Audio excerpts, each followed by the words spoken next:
What's up, everybody? Welcome to the Debate Mates. I'm Matthew Swanenberg, and we are officially in the month of October. Now, to some people, October means getting excited for playoff baseball. For some people, October means just getting excited to watch the NFL and college football. But to me, October means that we are officially in the same month as the NBA's regular season. I'm so excited for the NBA season right now. There's so many reasons to be optimistic, to be hopeful for every team in the NBA, for every player. Nobody can tell you you're wrong yet if you say that your favorite player is going to have a career year or a resurgence, or that your favorite team is going to win 45 or 50 games or have a 20-win increase from the year before. And so today, that's what I'm focusing on. I'm focusing on the positives for every NBA team. This is going to be the first part of a 6-part series where, like I said, one reason to be optimistic for every NBA team going into what should be an awesome and incredible season that I'm super excited to talk about with you guys. We're going to start today in the Eastern Conference Atlantic Division, starting with the Boston Celtics. Celtics fans have gotten used to championships. They've gotten used to 55 and 60 win seasons and sleepwalk into the Eastern Conference Finals. And this season is going to be a little bit different with Jason Tatum's injury with his torn Achilles in the playoffs last year. He's already 5 months post-op, post-surgery, and is on the court looking pretty good in some training videos. So if you're a Celtics fan, you could be wondering, what is there to be optimistic about? Because this year we might be more of a 500 team. Well, going back to Jason Tatum, I think his expedited recovery is one of the main reasons why Celtics fans should be pretty optimistic going into this season. He got the operation done in New York after tearing his Achilles in New York, so it was the quickest turnaround ever for a professional athlete from injury to surgery. And since then, we've seen a very quick recovery process as well. So Tatum is already looking really good, and it's looking like he could come back at some point in the season. Now, the Celtics probably don't want to rush him back. It would not be smart to rush him back because of the other weaknesses in the roster. This is a team that probably is more than just a Jason Tatum away from winning the championship, so we might not see him at any point this season. But if we do see him at a point this season, I think Celtics fans could still talk themselves into a deep run in the Eastern Conference. The conference is really weak this year outside of the Cavs, the Knicks, and some other teams like the Magic, Pistons, and the Hawks who haven't really proved it yet. There's a lot of room for the Celtics to make some noise in the playoffs, make some noise and avoid the play-in and be a top 6 seed somehow if Tatum comes back in February or March and the team is looking pretty good. Let's say Tatum doesn't come back, though. Then what could Celtics fans be optimistic for? I think they're going to play a really just fun style of basketball this year.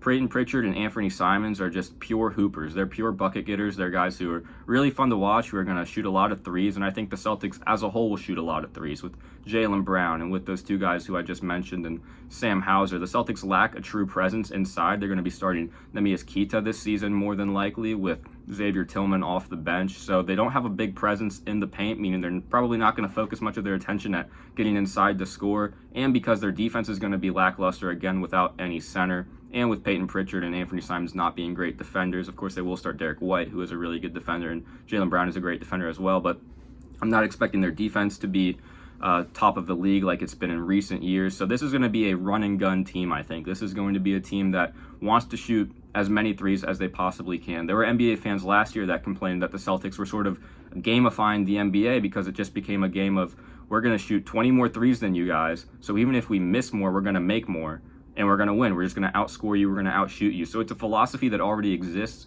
inside that organization, a philosophy that Joe Mazzulla has already proved that he has and is willing to use. So I think the Celtics really, really lean into that this year without that number one true ISO bucket scorer like a Tatum. And Brown is sort of there. He has nights where he is, but obviously way more inconsistent than Jason Tatum on offense. I'm just excited to see what Derek White looks like as a number 1B sort of option this year. I'm excited to see what Jaylen Brown looks like. And then whoever comes off the bench between Peyton Pritchard or Anthony Simons is going to have the floor to themselves and possibly run away with a 6th Man of the Year award. And I'll get more into my predictions for those awards later closer to the regular season's opening day. But this is going to be a team, I think, that shoots a lot of threes. Like I said, they're going to play fast, and they're coached by Joe Mazzulla. And Joe Mazzulla is a psychopath. He's not going to be okay. At least I don't think he's going to be okay with 41 and 41 or with 39 and 43. This is a guy who is, like I said, he's crazy. He's a psycho. He wants to win. So I think that they're going to play really hard. They're going to compete. They're going to be super tough. They're going to give it their all on defense, although it's still probably not going to be pretty. And they're going to shoot a lot of threes, and that's going to keep them in a lot of games. They're going to play a lot of close games. So I think this team hovers around 500, honestly. And even if they are bad, even if Tatum doesn't come back, I think they're going to be fun to watch. You're going to get to see a lot of players play new sort of roles for their teams. Jaylen Brown Derek White, like I mentioned, Pritchard, and Simons. So lack of center, probably a lack of postseason excitement for this team unless something really breaks right with Tatum. But a lot of reasons to be optimistic for this team, at least to watch this team. I think they're going to be a lot of fun to watch. They're going to be a league pass must. So I am a little excited to watch the Celtics, and I'm excited to also see what this roster looks like next year. They shed so much money that if you're the most pessimistic of Celtics fans and you're super out on this season, you refuse to watch a team that's going to be 500, then even next year there's a reason to buy back in because Tatum will at that point be healthy, and they have shed so much cap space that you're probably going to see a completely refueled, revitalized team with a lot of new players on it. So you've got two reasons I think to be optimistic for this season, and possibly an even bigger reason to be optimistic for next season. So even in a year when the Celtics are looking down, I really think their outlook is pretty positive. Moving on to the New York Knicks. This is the best team in this division by far. Probably the second best team in the Eastern Conference, possibly the best team. Again, that's a topic I'll get into later, closer towards the season. But I am optimistic for the Knicks. If I'm a Knicks fan, I'm optimistic because of Mike Brown. Mike Brown is the new head coach of the New York Knicks, and this guy led the Kings in 2023 to a historically good offensive season. The Knicks were, or the Kings, excuse me, they shot the sixth most threes in the game, and they're in the league. And they had a roster of guys who were not really prolific three-point shooters. He had Kevin Huerter looking like he was going to be the next Splash Brother. And this is a roster that included Domantas Sabonis and De'Aaron Fox and Keegan Murray, who's a great shooter, and Harrison Barnes, who is a pretty good shooter. So they had some good spacing, but they also had some guys that kind of clogged it a little bit. And this was still a team that was incredible from three, was incredible on offense, had a historically good offensive rating. Their defense left a little bit to be desired, but I'm just excited to see what Mike Brown looks like on a roster that has 5 guys at all times who are willing to shoot threes and who can make threes. We're going to look at lineups that include Jalen Brunson, who's a great three-point shooter. Karl-Anthony Towns, one of the best big men three-point shooters of all time. Mikal Bridges, OG Anunoby, Deuce McBride coming off the bench. Really the only non-shooter is going to be Mitchell Robinson. Josh Hart can shoot it a little bit. Jordan Clarkson, who they brought in for some extra depth, can shoot. Malcolm Brogdon has been a good shooter in his career. So I'm really excited to see what this team looks like. I'm really excited to see how their offense plays. Their offense was really good last year, and it was a Tom Thibodeau coached offense. Tom Thibodeau has always had more of a reputation for being a defensive-minded guy. So getting an offensive coach in Mike Brown, I think that could really potentially unlock this offense. And we're probably looking at the best offense in the league at the New York, or with the New York Knicks. Jalen Brunson will put up MVP numbers once again. He'll have a definite seat at that MVP table, and Karl-Anthony Towns is probably looking at another All-NBA type season. The Kings were really good at DHOs, handoff with their big man, Domantas Sabonis, running the offense through him as a hub. Karl-Anthony Towns is similarly talented as a playmaker, so I'm excited to see what an offense run through a little bit more through him could look like. I think Mike Brown will give him the keys a little bit more. And then in clutch situations, they're always going to have a killer in Brunson. So there's a lot of reasons to be optimistic for this team. I think their offense is going to be second to none. Their defense should pick up a little bit more with a little bit more continuity, and with guys getting a little bit more breathers on the bench. Mike Brown, I think, will lean into that bench a little bit more. Malcolm Brogdon has been known to be a good defender. Yabusele, who they picked up from the Philadelphia 76ers, is just a hard-nosed, tough guy. So he's going to be a great defender off the bench, a great wing piece off the bench. This team, there's a lot, like I said, to be excited for. And I think Mike Brown is going to just really change the way this team plays. Their offense is going to be better. Their defense, I could see improving. And Mike Brown is just, he's a character. He's really charismatic. He's funny. He's going to do great in that spotlight, in that media spotlight. He's going to have awesome press conferences. He's going to be hilarious. So this team is going to be super fun to watch. If I'm a Knicks fan, not only am I optimistic to just watch this team game to game, but I'm optimistic come June, come playoff time, come NBA Finals time, because there is a real chance this team is competing for an NBA championship this season. They're on that short list of teams that could really, really do it this year, and Mike Brown's going to play a big part in that, and their offense and their depth, I think, improved from last season, which was a really, really good season as well. Moving on, we're getting towards some sort of bottom of the basement type of teams in the Eastern Conference now. These next 3 teams weren't great last year.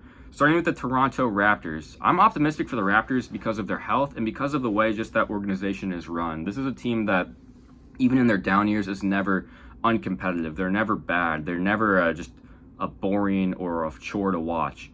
They're led by Scotty Barnes, and this year they're getting Brandon Ingram back. This will be his first year suiting up as a Toronto Raptor. They traded for him last year. He was injured for the entire second half of the season, so I'm excited to see what he looks like next to Scotty Barnes. Immanuel Quickley is coming into this season healthy. He only played 30 odd games for the Raptors last year. So this is a team that has basically no cohesion, but going into the season, there's more spacing than there's ever been around Scotty. We have another season of Grady Dick to see what he looks like on the perimeter as a shooter. RJ Barrett looked like an all-star in Toronto last year, and when I say in Toronto, I mean specifically when they played games in Toronto. He was incredible. We'll see if he can be a little bit more consistent going into this season. And then I really like Colin Murray-Boyles off the bench for the Toronto Raptors. They drafted him with the 9th pick this last draft, and he's a guy that just fits their formula perfectly. He's going to play hard defense. He's long. He's got a long wingspan. He's just a tough, hard-nosed guy like Yabusele, who I was talking about a minute ago. Another one of those just 6'9", Masai Ujiri's not there anymore, but Masai Ujiri dream-type players. OG Anunoby, Pascal Siakam, Kawhi Leonard, all these guys who he's gotten before, developed before Kawhi to a lesser extent. Chris Boucher. There's just such a long list of guys who have been developed by the Raptors organization who are defensive, long, wingspan, three-point shooter type of guys, and Colin Murray-Boyles fits that mold perfectly, so I see him fitting in perfectly with this Raptors team. I think the Raptors could make some noise towards the back end of that Eastern Conference playoff play-in situation. Like I said earlier, there are only really 5 teams I'm penciling in as playoff teams in the Eastern Conference, with the Celtics as one of those teams who could maybe nudge their way into the back door. The Raptors are honestly right there with them. A lot of it will depend on their health, and coming into this season healthy gives them a huge advantage. I'm excited to see Scotty with that spacing, like I mentioned. Ingram being a 1A, 1B type of guy. Hopefully he can stay healthy. He was the next Kevin Durant. He was the second coming a few years ago and has never been able to just get it all together. The Raptors are a team where they're willing to experiment a little bit. I think they're going to be able to really see what Ingram has. We're going to see what Scotty Barnes has. We're going to see what Grady Dick has this year. By no means is it a make or break year for these guys. A lot of them are still really young.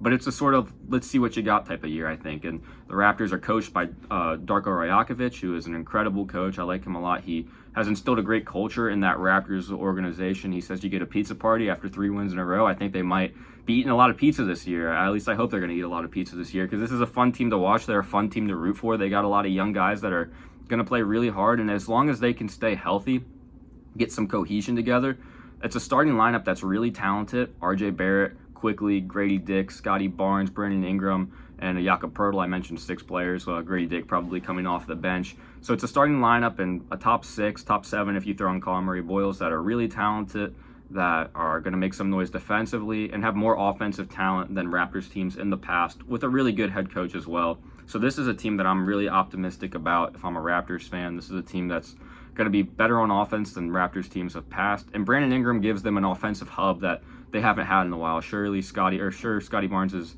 a better distributor and has grown as a distributor and as a shooter in recent years, but Brandon Ingram gives them more of a, hey, get me the ball, I'm going to score option than they've had in a while. Pascal Siakam was sort of that guy. Brandon Ingram gets it done in a similar way, a little bit more Kevin Durant-esque, a little bit more, I would say, aesthetically pleasing to watch Brandon Ingram buckets than Pascal Siakam buckets in isolation. So I'm excited to see this team on offense, and just excited to see what could be, I think, a pretty good season for the Raptors. So I'm pretty optimistic for the Toronto Raptors.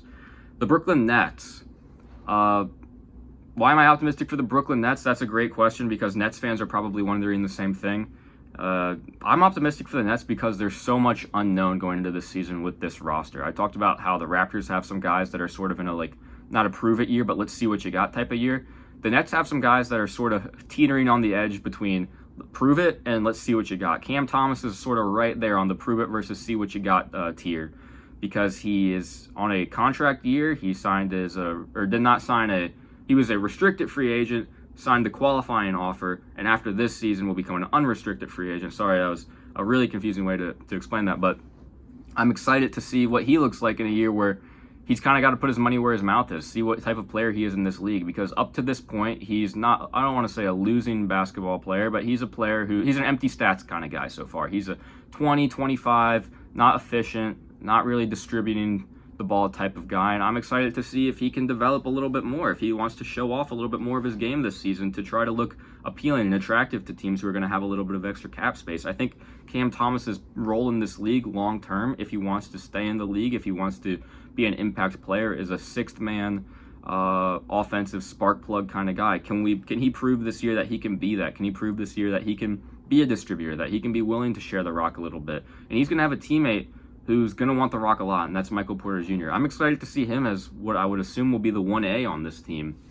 He's one of the more talented shooters in the NBA. He's 6'10", another guy who is heralded as a future Kevin Durant, an incredibly pure stroke, a great shooter, and the looks are going to be a little bit different this year. No more Nikola Jokic passing him the ball, getting him wide open on the corners and on the wings, but even when Michael Porter Jr. is not open, he's going to let it fly, and because of his frame, because of his length, because of his height, every shot for him is kind of a good shot, and you can tell that he thinks every shot for him is a good shot because there's not a shot that he's afraid to take. So I'm excited to watch him in a team where he's going to be able to take a lot of shots. I'm excited to watch Cam Thomas in the same sort of situation.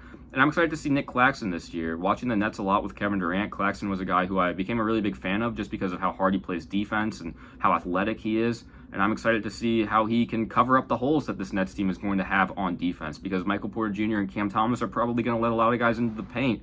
So Nick Claxton's probably going to have to get a lot of blocks. So we could see him maybe be a sleeper guy for Depoy or all defensive teams type of guy. I'm a big fan of Nick Claxton's game. I'd like to see him take it out to the perimeter a little bit more because, like I said, he is so athletic that I think he has that ability to continue to grow and explore that part of his game, and he's going to have the opportunity to do that this year. Jordi Fernandez is another one of those coaches who I'm a big fan of because of the culture that he brought to the Nets last year. They were really, not really good, but really exceeded their expectations at the beginning of the season because of how Jordi Fernandez coached them, because of the defense that they played. So I'm excited to see how this team hustles under him for another year, a year where they're expected to be really bad. And I think they will be really bad, but I think they're going to be, again, just an entertaining watch. Cam Thomas and Michael Porter Jr. are probably both going to average 25-ish points per game on a lot of shots. They're going to play hard on defense, maybe not those two specifically, but this Nets team in general. And then they have so many rookies this year. Yegor Demon was heralded as probably one of the biggest reaches in the draft, but he's a 6'9", sort of do-it-all point guard wing or type of guy.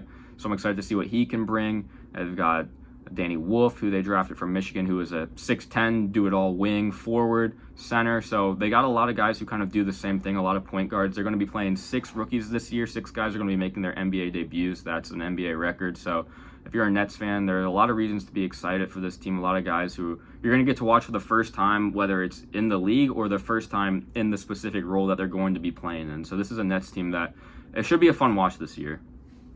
On to the 76ers, the final team in this division. The 76ers are a team I am optimistic for because Joel Embiid is coming into this season pretty well rested. Right now, he's not training at full strength. He's not playing in preseason games, and we don't know what his status will be as the season opens.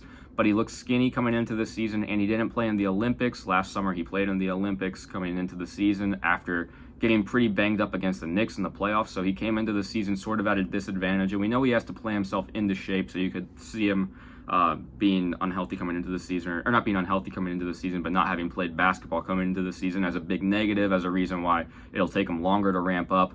But I see it kind of in the opposite way. I think he'll still obviously have to play himself into shape a little bit, but coming into a season completely healthy is something that hasn't happened for him in forever. And I assume this season, because the expectations aren't great for the Sixers, that they're going to give him the opportunity to come into the season completely 100% healthy. So I'm excited to see what he looks like if that is the case. And then if that isn't the case, if Embiid is hurt, if he's playing, every other game or a third of the games, then I'm excited to see what this backcourt contingent looks like for the 76ers this year. Jared McCain was a guy who could have won Rookie of the Year last year if injuries didn't happen, and he's coming into the season a little banged up, but will be playing at some point. And then VJ Edgecombe, who they drafted this past draft, and Tyrese Maxey, who gets the keys to the franchise this year if Joel Embiid is hurt and if Paul George remains hurt. This is kind of Maxey's franchise going forward. I think the window is officially sort of opened on Maxey time. So I'm excited to see what these backcourt guys look like together, how they gel. One of them probably going to be coming off the bench, looking to be just an explosive bucket getter. I'm kind of hoping that it's McCain, although I see him more as a starter with Edgecombe coming off of the bench because this team is going to sort of look to compete. They have Quentin Grimes, again, this season, who was an exciting player for them last year, capitalized on the opportunity, Kelly Oubre. So they have some guys who are going to be looking to make an impact, going to be looking to honestly audition for future teams because the 76ers probably won't compete. So they're going to have some guys who are playing for their trade lives, who are playing to get traded to, the Nuggets and the Thunder at the deadline. So I'm excited to see also what some of those role players look like. But first and foremost, I'm excited about these guards. Maxey could have a career year this year. I think it's entirely possible that he's a 20 to 28 point per game scorer. whether or not Embiid is healthy. McCain with a full season or close to a full season under his belt this year will be exciting to watch, see if he can continue to score at the rate that he was scoring at. And then Edgecombe is another guy who looks like a bulldog, a really explosive player, so I'm excited to see those three players. And again, 2 reasons to be optimistic for that team. So excited for the Sixers, hoping for a healthy Joel Embiid, but even if not, just excited to watch these backcourt players go to work this season. I think they got 3 guys who are going to be pretty prolific bucket getters on this roster, so I'm excited to see how they look together and just excited to see if Joel Embiid can get healthy and how good this team could be if all these pieces can really gel and be healthy for a full season. So there you have it. That is one reason why I'm optimistic, more than one reason for a lot of these teams why I'm optimistic for these 5 teams in the NBA's Eastern Conference Atlantic Division. On the next video, I'll be talking about reasons to be optimistic for the Eastern Conference's Central Division, which is going to be the Bucks, the Bulls, the Pacers, the Cavaliers, and the Detroit Pistons. So excited to do that. We got a lot of good teams in that division, a lot of teams who are looking to compete this coming year. So keep your eyes out for that video, and thank you guys for watching. I'll see you next time.